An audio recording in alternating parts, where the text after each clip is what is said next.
Well, you see, I'm a person who likes truth.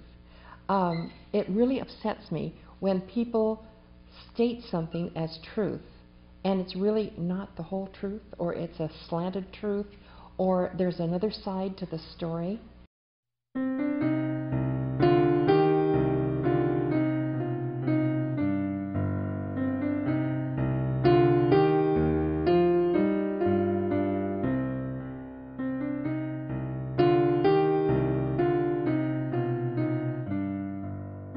This was serious business.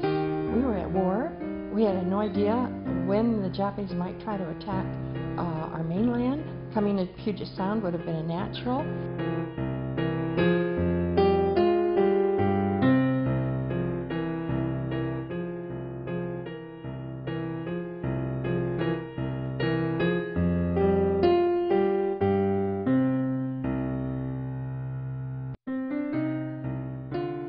Their material is so narrow and not giving the whole picture of why it was necessary to move the Japanese people inland, because who would know who was loyal and who would know who was not.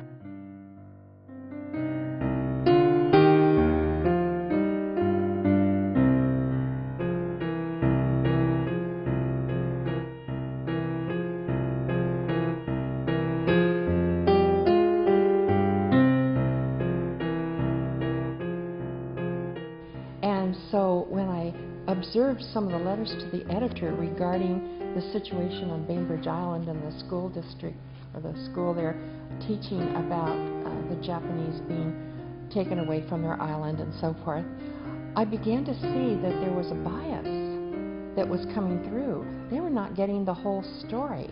And so I sat down and I wrote down my experiences.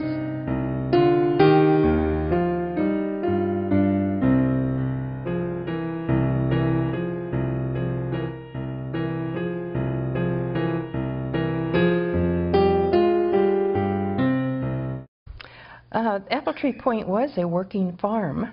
When we bought it in 1925, it was already a farm, and there was the farmhouse and the barn and a couple of cabins and the outbuildings.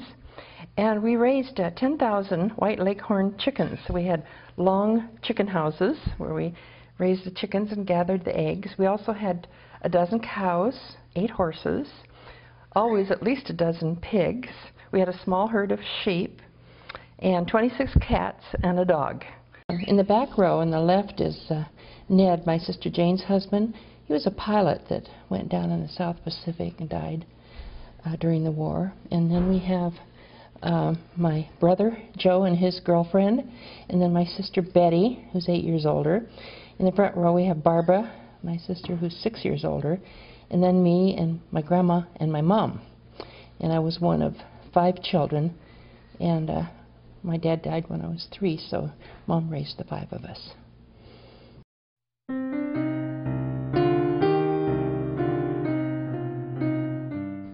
All right, this is the little one-room cabin that was on the north shore of Apple Tree Point. It was there all by itself. There were no other buildings around, so it was very isolated from the 7 cabins in the farmhouse that was out on the point. We normally did not rent that out, but that was the cabin that the Japanese family wanted to rent, supposedly to bring their kids down in the warm weather and enjoy the beach. But of course now we know that the intent was to have a place to stay where he could keep an eye on the ship movements in and out of Puget Sound. The man who wanted to rent the cabin was a very respected Japanese gentleman from Kingston. He ran a store in the vicinity of Kingston. His kids went to school with my sisters up at the little Kingston grade school. You know, we thought he was a person loyal to the United States. They'd lived here quite a long time. But when he called my mother, and it would have been about February of '42, this would have been about 3 months after the war started, and asked if he could rent the cabin, saying he wanted to bring his children down here to play on the beach and so forth. My mother had no problem with it because we knew the family, but we rented 7 other cabins, and she didn't know how they would feel about having a Japanese family, because, you know, at the beginning of the war, people were a little nervous about this. And when she asked them, they were all a bit more nervous and said they'd prefer not. So she turned him down, and it was only like a month later that he was caught on his property in the woods with a shortwave radio radioing the ship movements in and out of Puget Sound directly to Japan. Well, this whole area of land here is what's called Apple Tree Point. Actually, it's flat. Clear back here, the trees have encroached upon the fields now, so it looks a little greener back there. The road basically came in the same way, what we call the point, is where the farmhouse was, and the barn was out in the back. The lighthouse is right down here, a little ways to the south. And then all of this area from here all the way down here was all vacant except for the one little cabin. And that was located right here. And you can see that it was so isolated, nobody around to see what's going on. It was the perfect place from which to view all of the traffic in and out of Puget Sound, which comes very close since this is a point of land. Everything that goes to Seattle, Tacoma, or Bremerton had to come around this point. So it was the perfect place for a spy. Katie, we're outside your house now. What is this body of water here? Well, this is Puget Sound. And up here to the north, you can see Point No Point. I guess it's named Point No Point because it looks like a point, but when you get up there, it's not so much of a point. Oh. So it has the name Point No Point, or that's where Hansville is located. And then behind that, you'll see the beginning of the middle of Whidbey Island, and you can trace it all the way down here to the south end. And that's where, around the corner, would be Clinton, where the ferry boat comes in. And then Mukilteo is right across there, again, the ferry terminal. And we move along this way, would be the Meadowdale area. And then over here is Edmonds. And you can see the ferry boat coming in towards Edmonds. Well, there's so much water traffic today. What was it like during World War II?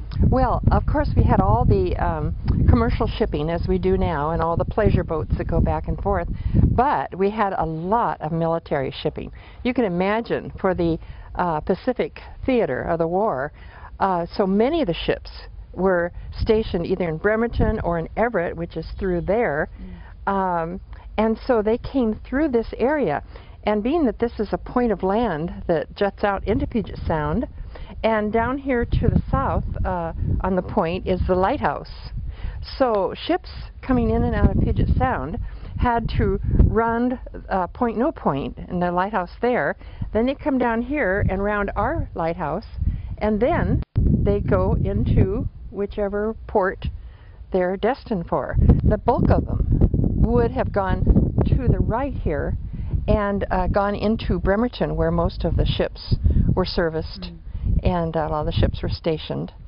And then some of them may have gone to Tacoma, but Bremerton, being the very crucial shipyard place, that's where most of the traffic went in and out of. We saw aircraft carriers, we saw destroyers, we saw troop ships, we saw submarines. It was just amazing how often we saw military traffic going back and forth. Anybody with binoculars would be able to see details. In fact, sometimes we could even hear the sailors talking on board, like the aircraft carriers as they went by, because sound carries over water. Beyond Point No Point, what is that? Well, they'd go around Point No Point, and then they'd go around Port Townsend, and they would hit the Straits of Juan de Fuca, which of course lead right out to the ocean. So it isn't that far away once they get up there to actually access the ocean. Now, all the military ships that come out of here, or came out of here during the war, would have, you know, when they hit the ocean, they would be heading towards their destination, which might have been first Hawaii, but maybe straight through to one of the islands where the battles were going on, or they may have been going, you know, straight towards Japan to intercept some ships. And there would be submarines, Japanese submarines out there, and they would be looking for these ships. So if information were sent back to Japan that, hey, this troop ship has left this area at, let's say, midnight, then the Japanese would know that it would be about 2 hours and they'd be out in the ocean, fair game.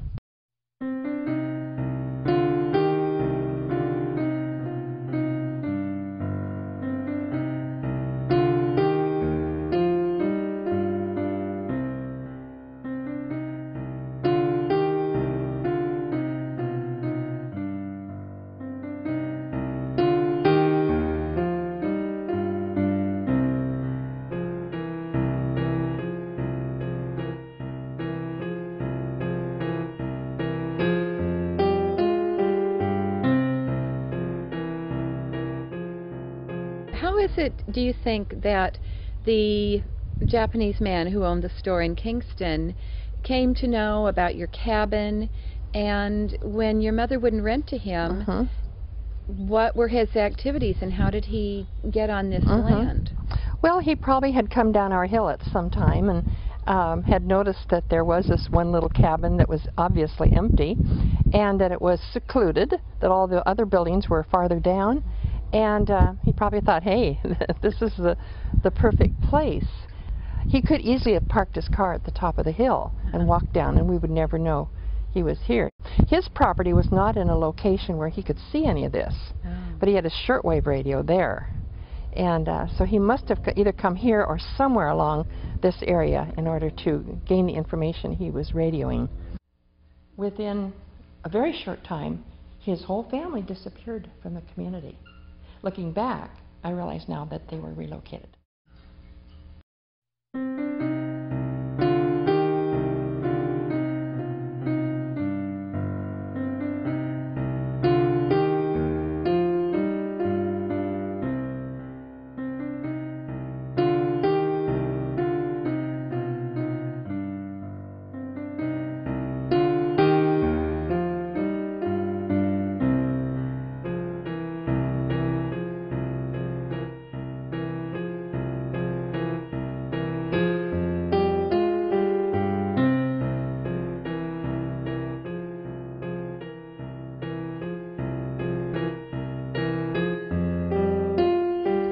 Interesting enough, I was born in a place called Jerome, Idaho, and then I moved to a place called Twin Falls, Idaho, and in between the two was this Camp Minidoka, that the Japanese internment camp. So when I went to school, some of my classmates were Japanese, and now at that age I don't think made much issue. I liked the Japanese. I was an athlete, and I got to be really good friends with another fellow who was a Japanese athlete, and I'd gone to the Minidoka camp to take him back home one time, but I wasn't watching to see anything outside of the fact that they were fenced in, the gate was open, and people were coming and going, and they were great farmers, so they did a lot of growing of produce and stuff over there, and that was my memory of that. But I had a good relationship with this man. I can even remember his name. His name was George Gigu, and I don't know where he was from. I don't think he was from this area, but anyhow, I had nothing but good. They didn't seem to be upset with anything. They did what they had to do, and you do that during war. You know, you do what you have to do, and so my memory of that situation was really pretty positive. There was a guard at the gate, but he seemed to be more of a policeman, just making sure the traffic flow was good. In 1942, it would have been about May. We lived in Seattle at the time. We had gentlemen farmers running the farm out here for us. And so we were living in North Seattle. I was about 9 years old, and I had this nightmare in which I thought we were coming down the Adams Road, and as I looked across past the barn to the fields to the north, these fields were on fire and they're just burning and burning, and you know, and I woke up and I was just crying because it was a real nightmare. And my mother tried to comfort me, and then pretty soon the phone rang, and it was the Yadins calling us, and they said, "You'd better come out here. Your alfalfa field to the north is on fire, and we can't get it out. And so Mom put us kids in the car, and we came out on the next ferry, and as we came down the road there, I looked down, and there was the same thing I had seen in my dream, exactly. Here was this fire just burning and burning. So we drove on down, and a lot of people had gathered from neighboring places to help us fight the fire. At first they tried a bucket brigade from the sound, but every time they threw water on the fire, it spread and burned more. So finally one of the guys said, let's try shovels. And they got a bunch of shovels, and they would shovel the sand onto the edge of the fire, and that would snuff it out. But it was so big it covered about 2 acres of ground, and it took all day to put it out. So later in the day, here comes these carloads of military people. There were a couple from the Navy, a couple from the Army, a couple from the Air Force, a couple FBI guys, and they walked out into the singed field and examined it, and finally they found what they were looking for. And they brought it over to us. We were standing over by the gate that was down there, and they showed us, they said, this is a trigger of a Japanese incendiary firebomb. And then they explained how the Japanese had been sending air balloons up around Alaska, you know, on the air currents, down Alaska, Canadian, and Washington, Oregon, and California, the idea being to bomb, hopefully cities, but at least to start forest fires wherever they could. And so that's what it was. We got one of the bombs. And I remember they lined us all up, and we had to raise our right hand and swear that we would not tell anybody about this for the duration of the war, because they didn't want the information to get back to Japan where these bombs were actually falling. Because if they knew, then they could fray the ropes, you know, enough so that they'd drop closer to the targets they really wanted to hit. I was in the Korean War, and when we took a ship and got over to Japan, and I happened to be the first guy off the gangplank. And down at the gate was a guy, a Japanese, and I realized we'd been at war with these guys. And he reached out his hand to shake my hand, and he said, you know, I was a Royal Japanese Marine. And I thought, I didn't know whether to hit the guy or what, and all of a sudden I just thought, no, this is it, I need to forgive him, that he's forgiven me, and we need to move on with this thing. And I shook his hand, and I think that was part of the bonding I began to have with the Japanese people. We had friends who were missionaries in Japan in 3 different locations, in Osaka, Tokyo, and Utsunomiya. And they had been after us for several years, saying, won't you come over and teach? Because they knew that we liked to teach. And they each said, well, if you'll come to our area, our city, we'll arrange for a week of speaking engagements for you and teaching. And so we said, okay, we'll go. And so that was our first trip, a week in each of those 3 cities. And we spoke in churches and in parachurch organizations. And actually we also spoke at some of the bases while we were there as well, air bases and Navy bases. So we got right into the culture and got to know the people, and everyone was so loving and so welcoming. People who are, you know, just so angry about this relocation and internment, and they would tend to be one of these gifts. See, we call it the compassion gift.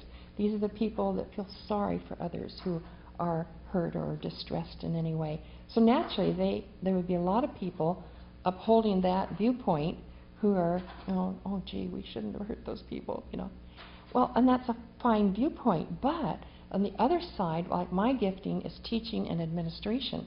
These are both analytical gifts. And so I look at the situation and I say, whoa, wait a minute, the whole picture was not presented. Because that's what the administrator always looks for, the whole picture. And then truth is what the teacher gift wants to be established. And I'm thinking, hey, some truth has not been presented, and people should know that there is another viewpoint, another side of this story. And then if they have the whole story, anyone then can make up their own mind about the situation. But I don't like to see biases. I think that does a disservice to people to have a bias propagated and the other side of the story not told.